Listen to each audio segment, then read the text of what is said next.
J'ai préparé mon examen que j'ai pas eu. Et là en ce moment, du coup, j'ai un petit job d'été. Je travaille en pizzeria et je suis pizzaiolo. C'est trop bien. Moi qui n'aime pas être payé à rien faire dans des... avoir un taf où en fait t'as rien à faire. Là pour le coup, j'ai du taf.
voilà cet objet. Trop chiant.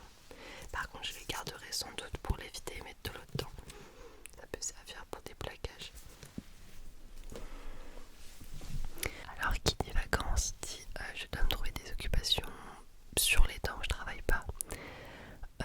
Et ça faisait un moment, la fois où je suis allée à Strasbourg, j'ai acheté 2 tableaux de toiles rondes pour peindre pour moi et ma soeur. Et du coup, en fait, on les a utilisés que la semaine dernière. Regardez pour faire quoi.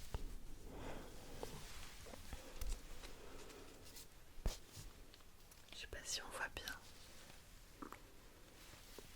Voilà, ça c'est un moment qu'on voulait faire un tableau Bob l'éponge. Et bah voilà. C'est un champ de méduses.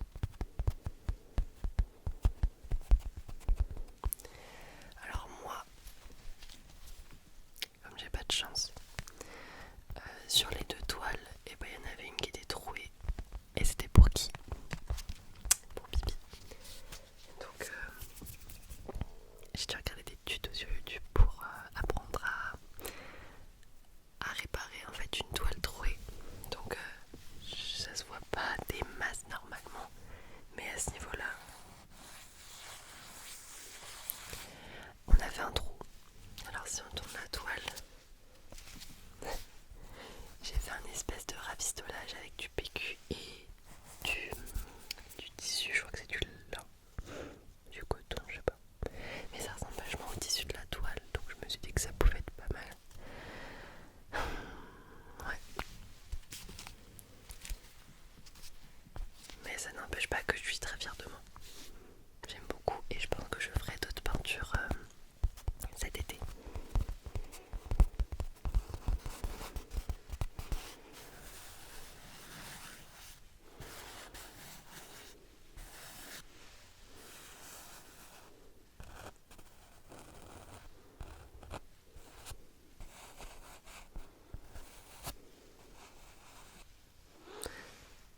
Ça me met un peu de peinture sur les doigts.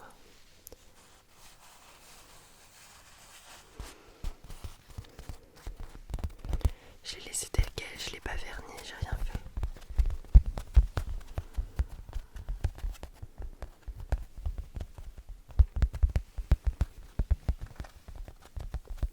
Je l'aime beaucoup.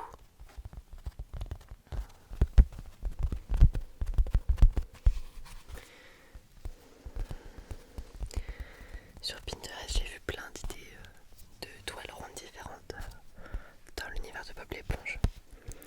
J'ai envie de toutes les faire en fait. Le problème c'est qu'on n'en trouve pas facilement, je trouve, des toiles rondes. Enfin, en tout cas, moi je suis régulièrement à Action. Bon, à part faire des toiles carrées, rectangulaires et en forme de cœur, bon, y a pas quoi.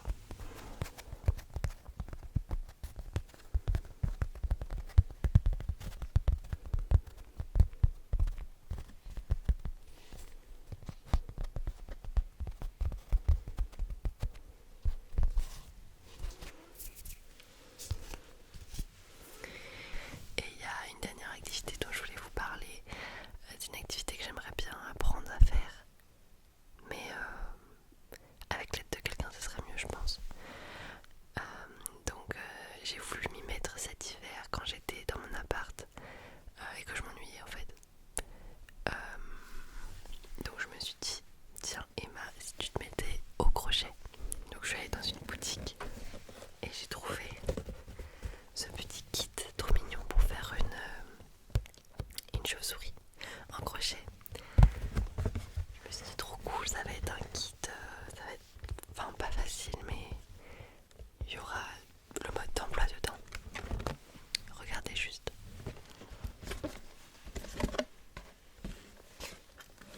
Alors dedans on a tout le matériel. La ouate.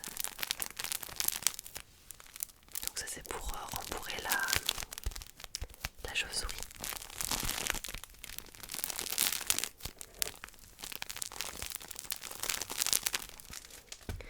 Et ensuite on a de la laine. Oui, c'est la laine.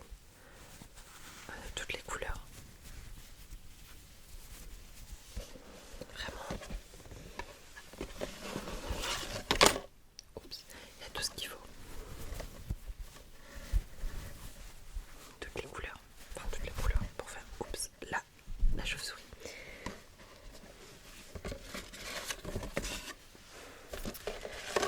Ensuite, je regarde le mode d'emploi.